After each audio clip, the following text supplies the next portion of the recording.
उसने एक स्वर्ण पत्र निकालकर राजा के सामने प्रस्तुत किया। राजा ने पत्र खोलकर पढ़ा।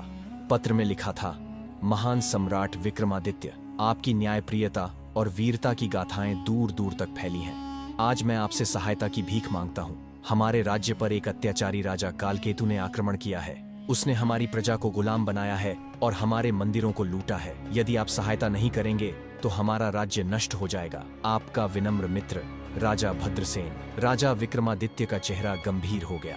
उन्होंने अपने मुख्य सेनापति से कहा, तुरंत सेना तैयार करो। कल सूर्योदय के साथ ही हम गुर्जर प्रदेश के लिए प्रस्थान करेंगे। अगले दिन भोर में ही राजा विक्रमादित्य अपनी विशाल सेना के साथ उज्जैन से प्रस्थान किया। उनके साथ 10,000 वीर योद्धा, सैकड़ों हाथी और हजारों घोड़े थे। सेना का यह दल मानो पृथ्वी पर बादलों की गर्जना की तरह आगे बढ़ रहा था। रास्ते में एक घने जंगल से गुजरते समय राजा को एक अजीब दृश्य दिखाई दिया।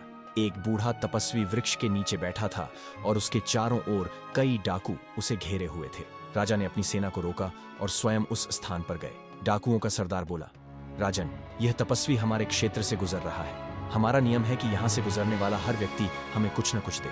राजा ने पूछा, तुम्हें क्या चाहिए? डाकू सरदार ने कहा, इस तपस्वी के पास एक जादुई रत्न है जो किसी भी युद्ध में विजय दिलाता है।